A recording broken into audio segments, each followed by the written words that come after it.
This is a Bachmann Niagara with cracked gears, and today I'm going to be trying to use these reproduction gears that I bought online from eBay to see if I can fix this thing up. I don't need to do anything to the tender, so that's going to be out of the way, but let's just get started. Just as a little bit of a preface, I don't actually need to go in and give everything in here fresh oil. The motor and everything actually runs really well. All I'm going to do is remove the old gears, clean off the ends of the axles here, just to make sure they will be really nice to put these new parts back on, and then I will be trying to install the new pieces.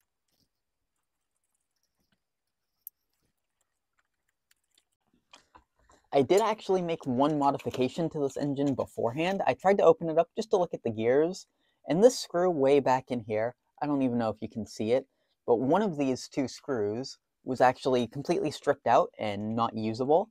So I had to replace it with just a 256 screw that I had laying around, and it's actually working out pretty well. I believe I can get this apart without having to fully remove the drawbar.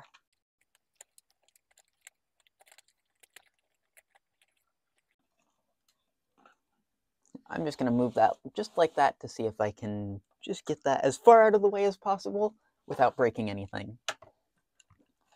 So to start, I'm just going to flip this whole thing around, and I think first of all, we just need to remove these old broken gears. And for some of these, it's not actually the gears, it's these axles themselves that are broken.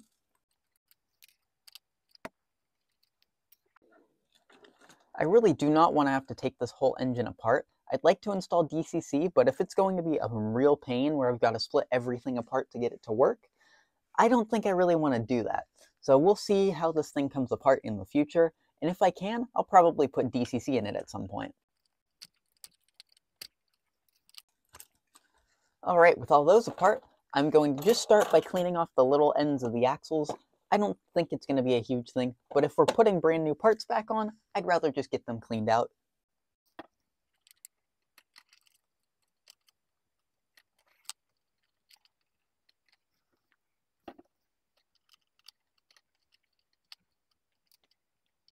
All the gears and the wear in here seems to be on the normal side of things, so I think now that I'm done cleaning those little stubs off, the easiest thing to start with is going to be lining up one side and then lining up another. And I'm probably going to deal with the side that is closer to me first. Alright, I'm back. I just had a few more packages show up, which will be parts for other future projects. And I think the easiest thing to start with is going to be trying to fit these axles right back on here. See if they even fit. They should fit. I went in and checked, and these should be the exact same diameter.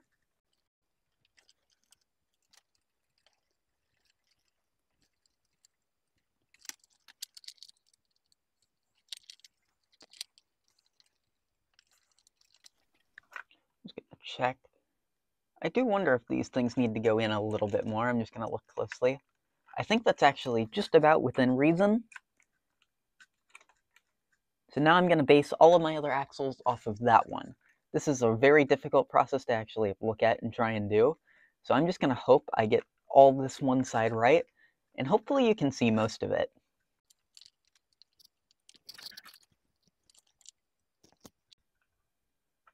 It looks like this wheel should also be relatively in line already too. What's really nice about this particular design of Bachmann is, at least for the axles, they actually are, squared off. So it's just really easy to line these things back up correctly if you have to do this.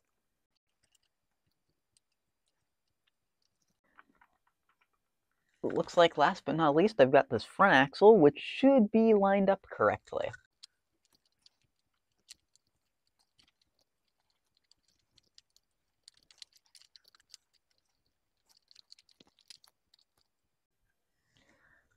Before we go on, I think I'm going to stick these things in my vise and just see if I can press them the rest of the way on, because they seem a little difficult to get on by hand. Alright, through the use of some unusual vise methods, I actually got everything on that side lined up and pressed all the way in. We did have a casualty of just one gear, or axle, or whatever you want to call this.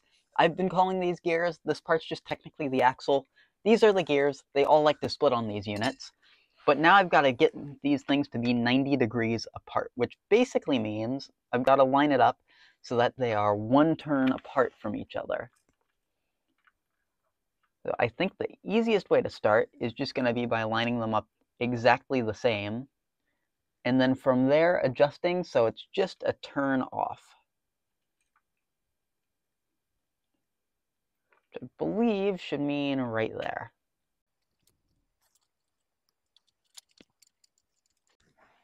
I might actually try with the bigger gear, that might be a little bit easier.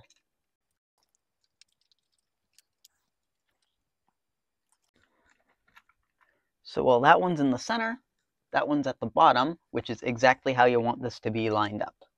So I'm just going to readjust all the other gears on this side to match with the one I just did here. Which quartering is just this. It's a lot of trial and error, I've discovered.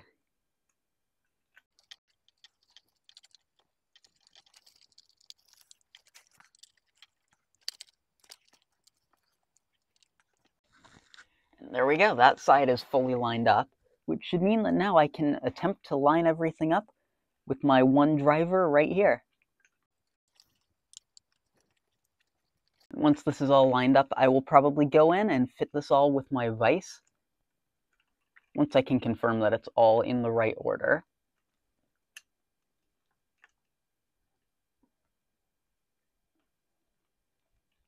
Which is why for right this second, I'm just trying to install these really loosely. I don't want to put in a whole bunch of pressure and break these or have to deal with too much other organization with this.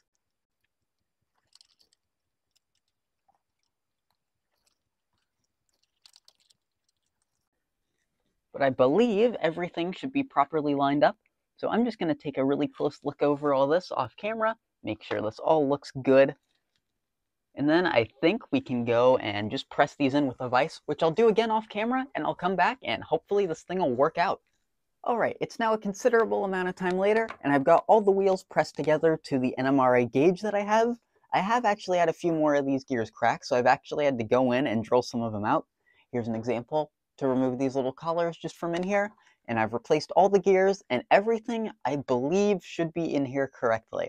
So I'm going to just set this thing back together. I have not put any oil in this, which I have done just out of caution. In case any of the other parts happen to break within the first couple minutes of running it, I think I will just leave it without oil for right now, test run it for a few minutes, and then if all goes well, we can go back, put some fresh oil into this thing and all these new bearings, and then we can go see if this thing actually runs well.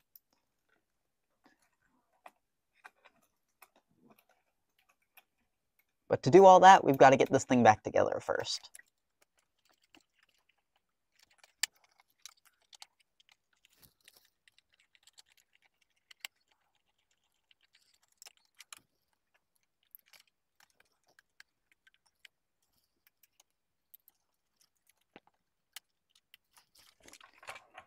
Alright, let's go test this thing out. And I think first I'll do it without the tender, because this thing does not actually need a tender to run. Alright, so I've got the Niagara set up on the track. I'll give the thing some power, and hopefully it doesn't have any catastrophic failure. And it looks like it is indeed moving. It is surging a little bit at low speed. It doesn't look like it's wobbling. I'll speed it up, see if I notice any of that. It seems to be a little better at high speeds, and it doesn't look wobbly, so I believe all my quartering and all my alignment should be good. I just think this thing might need some fresh oil and just a little bit of time to break in these new parts, since it's probably not worn in, and that could be why it's a little bit jittery right now. So I'll just let this thing do another couple laps and stop talking, and we'll see if anything goes wrong.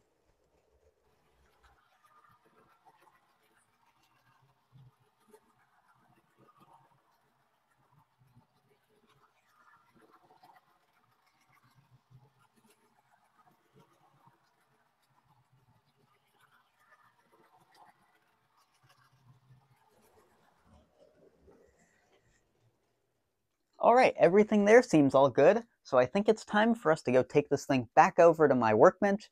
We'll take the thing apart, give it a little bit of oil, and we'll go run it around some more. Alright, now it's time to take this thing back apart, which seems typical for what I have to do with Bachmann's. And then we will just give this thing some fresh oil, and give this thing some more test runs, and hopefully nothing catastrophic goes wrong, and this thing turns out to be a pretty decent runner with these new parts.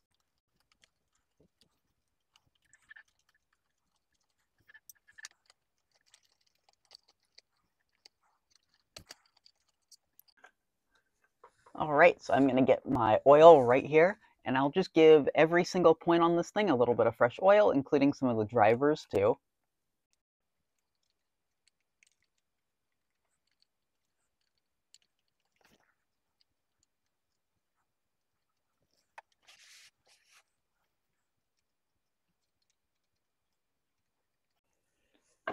Alright, now I can just stick this whole thing back together once again.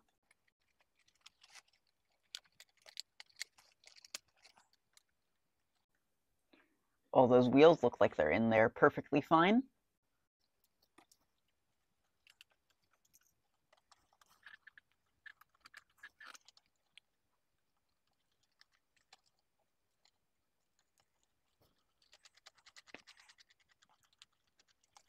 Alright, we're once again back over to the test track, and this time I've got the tender hooked up to the thing, so I'm just going to give this thing some power with all the fresh oil it's just been given, and we'll see how it does.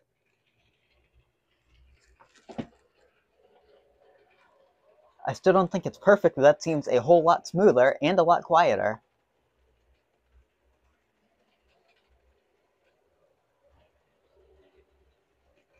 I'll try running this thing at a slower speed. This is the same speed where it was being really jittery last time. It's still not perfect, but it definitely has a lot better of a slow speed now. See if I can get it to go even slower. I don't know if you can see that, but I think that's a pretty big success. I'll limp it around here just to show you how this thing is creeping. This is at about 35% on my controller.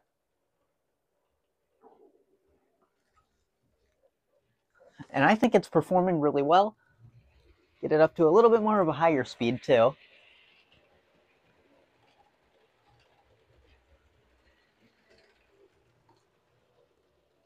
But I think this thing's performing quite well. I'm just going to let it break in for probably 15 more minutes or so, then I'll come back if anything major changes, and if not, we will call this a success.